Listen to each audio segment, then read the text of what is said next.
Hello, hello.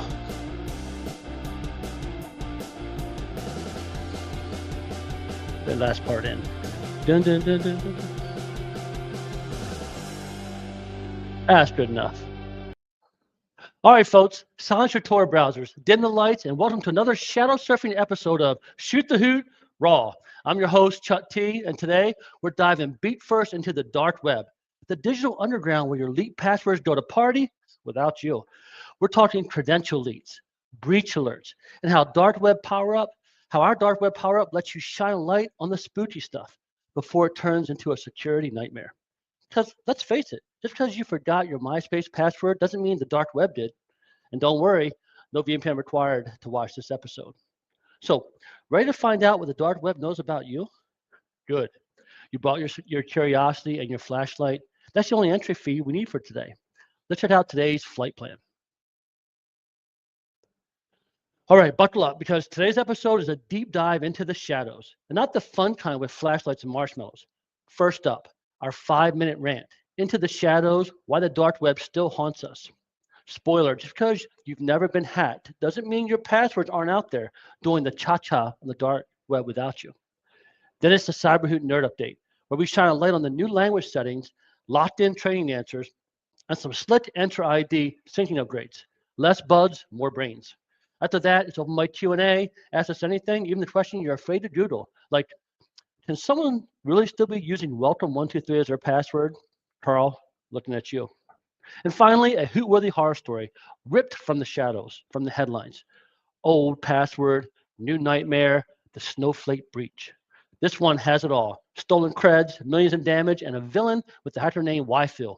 Buckle up. Let's get started. Okay, so let's bust a myth real quick. If we've never been hacked, we don't need to worry about the dark web, do we? We don't need to worry about it. False. False. Dangerously false.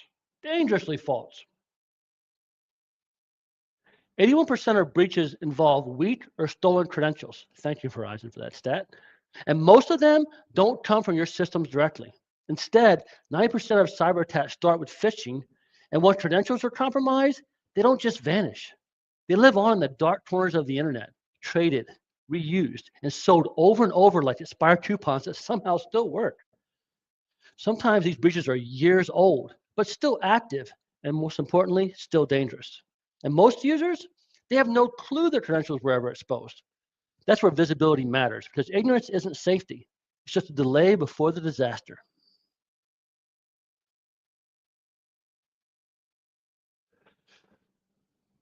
All right.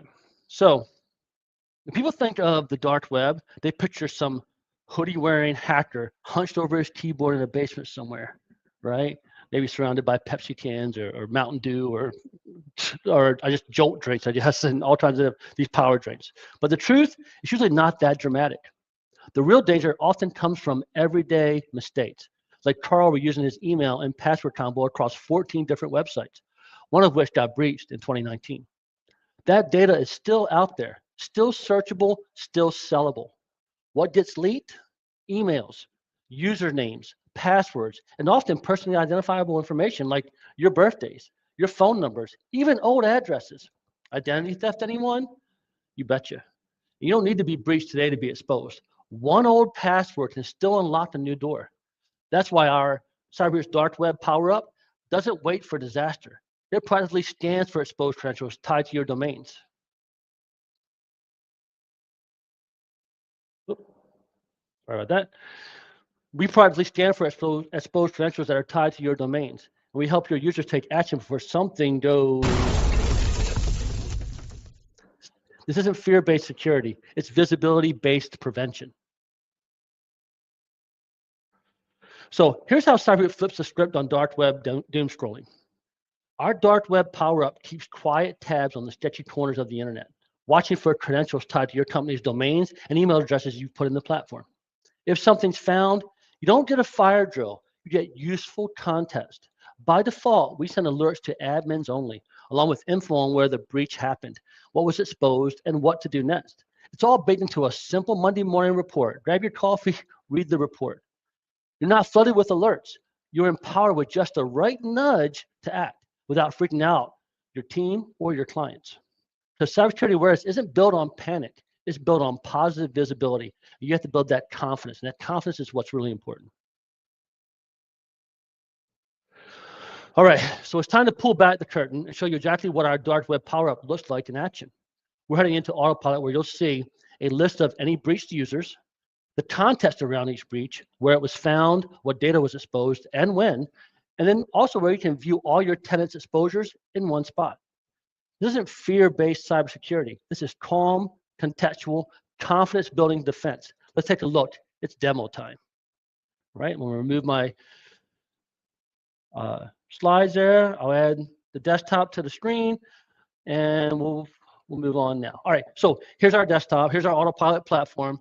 I'm going to hop into here and show you one of our tenants, etc. So one of the first things you want to do when you're looking at the platform is, do you have dark web turned on as a power-up? So you go over here. Dark web is included today with our platform.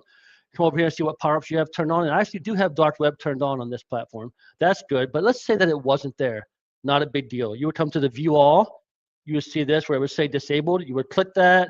Once you click that, now since it's disabled, it takes me actually over to the dark web page. But once you click on that to enable it, it would come here and say, oh, listen, here's the dark web. This is what it's about. Is there any cost to it? I believe right now it's free for everyone. It tells you a little bit about it, and then you would just click the enable button, for example. Right now I have it enabled, so it says disabled, but you would click that, right? So once you have that, then what would happen is you'd have the dark web over here underneath your power-ups. Now, the way the autopilot platform works, when you manage the power-ups underneath the power-ups here, you're managing it across all your tenants in one spot. So let me zoom in for a second there. You manage it across all your tenants in one spot. You can see all the exposure counts, et cetera, for all your tenants. Now, this could be customers. It could be locations you've set up for your business. It could be departments. However those tenants are broken up, this is where you will see those dark web exposures, right? Now, you also have the ability at this point to go in. You could say, you know what, I want to turn off dark webs for like 3 or 4 clients. You could easily click on that disable dark web. And once you click on that, excuse me a sec, you would find which ones you want to turn off. You do multiple at a time, hit that disable button, it goes away. Now, when that goes away, the data is still in the platform in the back end. It's just removed from your view, so you won't see it underneath that tenant anymore. Now, of course, you can come over here and say, I want to view. So let's take one of my sample ones here, Acme Real Estate. I can actually view this one here. And upon viewing this, I can see when was my first exposure, when was my last exposure, how many unacknowledged exposures, and how many total exposures. So this is important because we also show you, we give you the ability to acknowledge these. Now, acknowledging these is important because it allows you to say, we're aware of these, we've addressed these, mark them off. That way, I don't need to be made aware of them anymore. They kind of go away. It's sort of like, hey, here's an alert, check, good, or we've taken care of it, et cetera. Right now, it breaks it down. You'll see a couple of things here worth noting. One, you see here, the very first one says user not in system. What does that mean? What that basically means is this email address, fullstroke@cyberhoot.com, it is not in our platform anywhere underneath this tenant. So what's happened is, but the cyberhoot.com domain is part of this tenant. So we found that by searching for the entire domain. So it'll tell you, hey, this user isn't actually in the system, but there's also 2 exposures for them. Then we also have 2 other users here that are currently in the system. These are just some example users we've thrown in. Now you notice that the domains are actually different than the primary domain. We do give you the ability to do multiple domains, and I'll show you that in just a few minutes. But we also looked at the domain, but we also looked at the individual emails that are synced in. So if you've got contractors you synced in through Google or Enter ID, and they're like sort of like an external domain from your primary domain, you pull them in. We're still going to scan and look at the dark web for them as well. To give you an idea of some of the things you'll find, I just kind of threw up this example user here. We can look in here and say, all right, you know, we'll show you things. When was the breach? What year was that? How does it go back? You can go through and tells you what was exposed, how many accounts were affected. You know, this is email addresses, passwords, and usernames. And kind of shows you for this user all the different things. Now, you might say to yourself, you know, Chuck, this is 153. Now, that's a lot. This is user@example.com. This email address is probably abused on the internet. But your user probably won't have as many. So you'll have like 3 or 4, maybe in here, maybe 5. And you can go in and just say, oh, look, you can talk to the user about it. You also have the ability here to say, you know what, I want to let this guy know about it. So I can actually hit my notify user. And what that'll actually do is it'll come up and say, all right, you can send an email to user@example.com. Here's the subject line, the contents, and note here that says only unacknowledged exposure reports will be sent to the user. If a user does not have any unacknowledged reports, an email will not be sent. So that's the important thing too. Once you've acknowledged your dark web entries and stuff, you only get a report every Monday automatically to the admins on new stuff that's found, right? So if you've acknowledged stuff, you don't get that report anymore. If you leave it unacknowledged, you probably get that report every Monday, all right? Now, users who have opted out of dark web will not receive an email. So you have the ability in the platform to automatically send the emails to the users as well.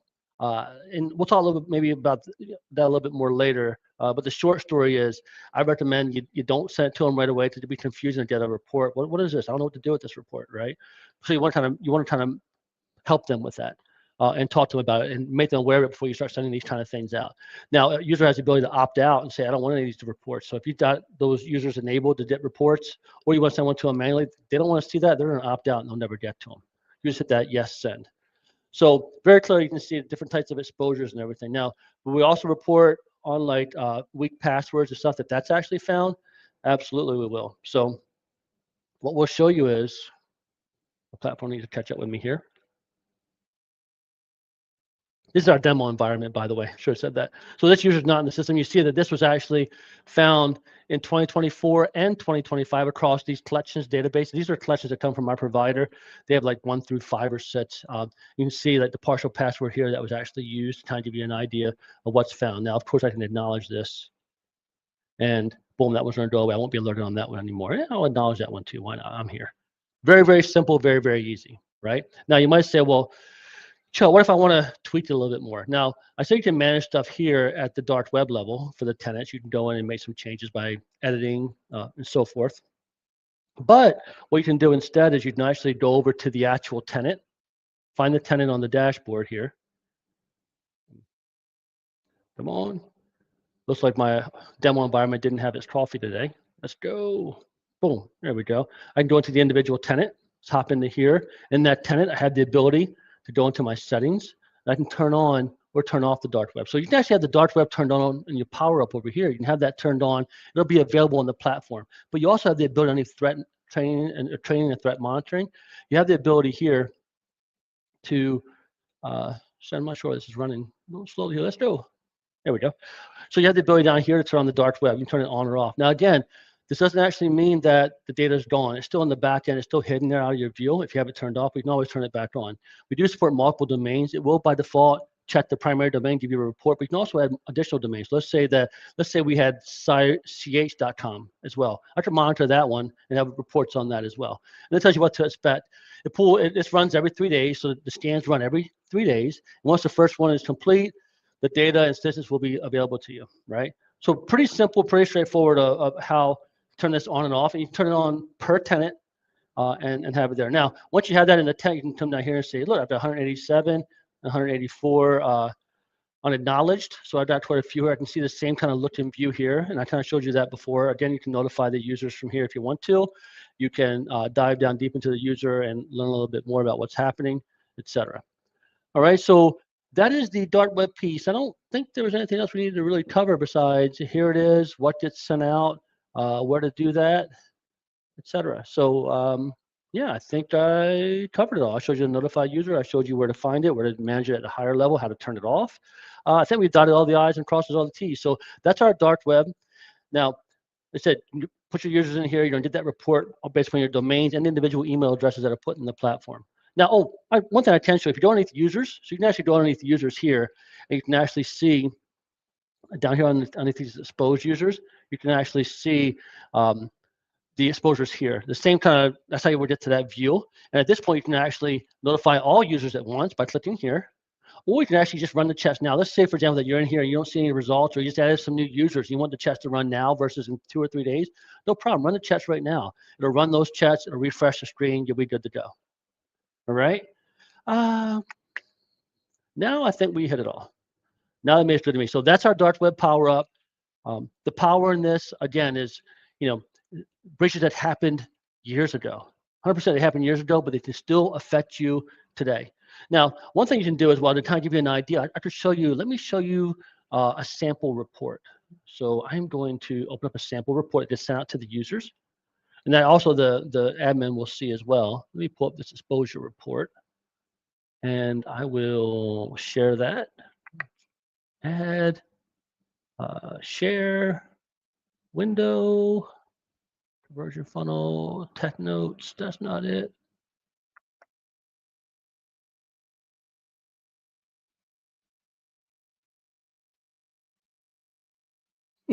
That's interesting. It's not giving me the ability to show that. Let me see something real fast. Maybe I can do this. I want to see if I can do, maybe I'll just share the entire screen real fast. And you can see here the exposed user results.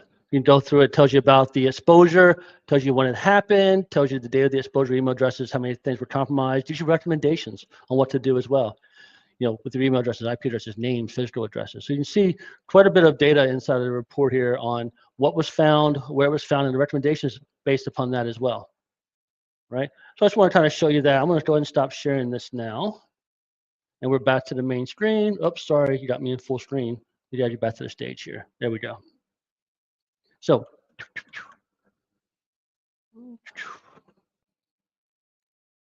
all right. So just like that, we kind of peek behind that curtain a little bit, right? We see what's going on. You can see what's happening in the dark web. So it's the dark web. This isn't some mysterious underworld anymore. Yeah, it's still kind of down there a bit, but guess what? It's actually searchable, scannable, and an actionable reality. We can do work here. And our power up gives you the visibility, the alerts, and the automated follow-up. So there's no cloak and dagger required here, right? So now let's take a break for a second. Let's shift from the cyber shadows to the code commits. It's time for this week's CyberHoot Nerd Update. Right. So it's time to nerd out a little. And this week's got multilingual mojo, smarter syncing, and one less Hootfish gremlin to worry about. First up, your Hootfish answers now stay exactly how you submitted them. No more mysterious, random post-quiz edits. Yeah, weird. Happened to one person. Very odd. We fixed it one time, little bud, squashed. So we also wrote out user-level language preferences. So your emails, assignments, and prompts can now speak your user's language, literally. And over in the Enter ID sync universe, admins can now see which email is being synced and even choose whether that's based upon the user principal name or the regular email field. Flexibility, baby, yeah, to do with that whole Mojo theme.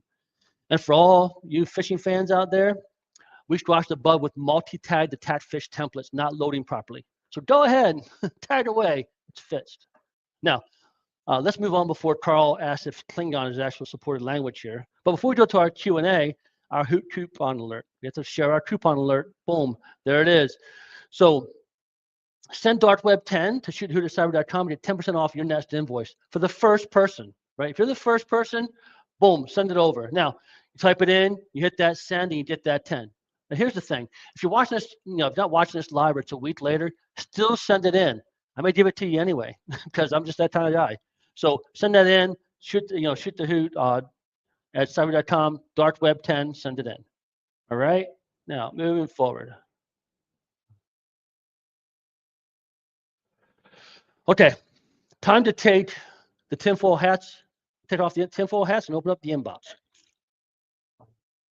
So you heard the stats, you've seen the demo, now let's talk shop. Whether you're wondering how to explain the dark web to your boss, your board, or just Carl from accounting, we got you. Let's hit a few of your questions and open this up. No question too small, too weird, or too shadowy. So what questions do we have? All right. What if a user appears in a breach, but the password is old? Do we still need to act? Absolutely. Absolutely. Sorry, I almost said something bad there, which I never say. Absolutely. Even old credentials can be reused by attackers, especially if users recycle their passwords across accounts. These old passwords are still out there. So Cyber recommends that you prompt that user. You find that password report. We recommend that you prompt that user, telling them, hey, listen, change your password, change your recent passwords, so we'll make sure nothing's being reused. Educate them on how to use strong password habits to prevent future reuse. So please have them change those passwords. You see it, I don't care if it was 5 years ago, change the password just in case. All right, other questions? All right. Can users be notified of these breaches too? You betcha. So you can enable the notifications for users and also give them the ability to opt out if you want. CyberHoot recommends not turning this on immediately though, because some employees can get confused and concerned. My personal recommendation is to just leave it off, because your end users are just doing their job. They're getting their cybersecurity training done, but they get confused when they see things. What is this? How do I act? What do I do? I recommend you leave it off. The admin just to report can talk to the employee and help them out. So not to mention the fact that the admin can always go into the platform and send the breach information to the employee on demand. So then we can prep the employee before it actually happens and say, hey, look, you're going to receive an email on what to do. I'll walk you through it. Don't sweat it. All right. Any other questions for now? Nope. All twine on the front. Okay. So that's all the questions for now. And if you're still wondering whether Carl's password was password 123, we've staged an intervention. So buckle up, because it's time for a cautionary tale straight from the shadows, one where old passwords come back to haunt, big time.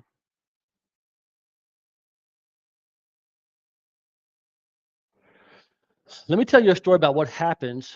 Oops, here we go. What happens when the dark web holds the keys and no one bothers to change the locks.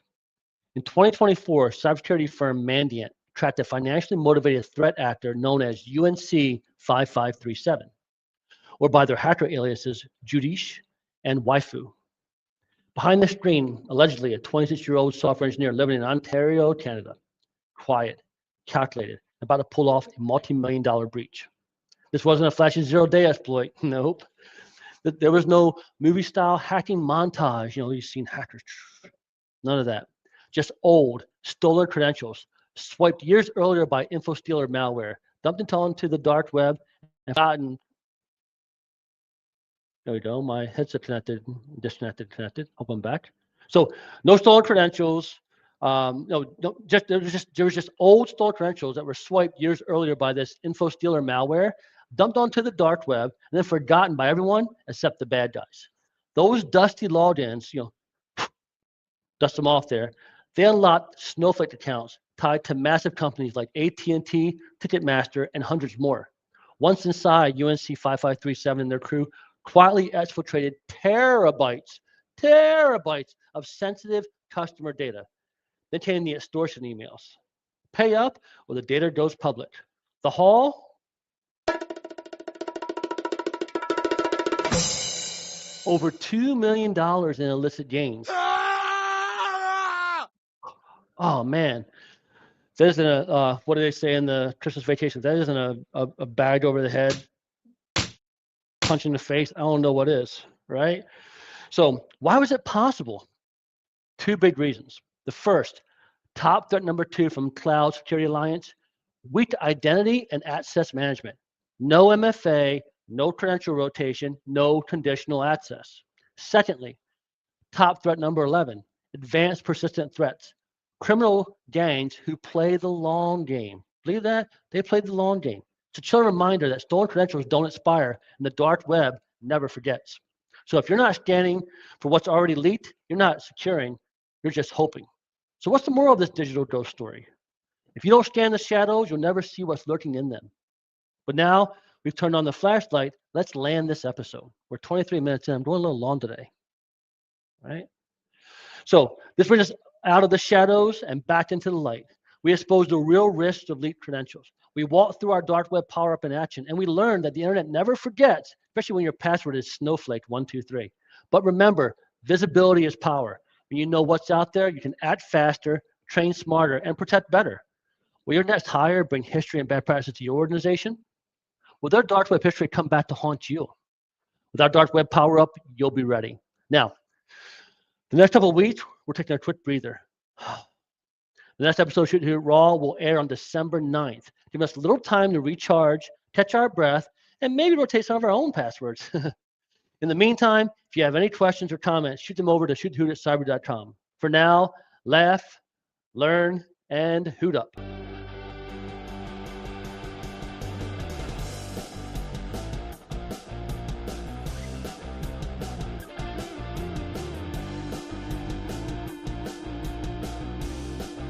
Hoot up!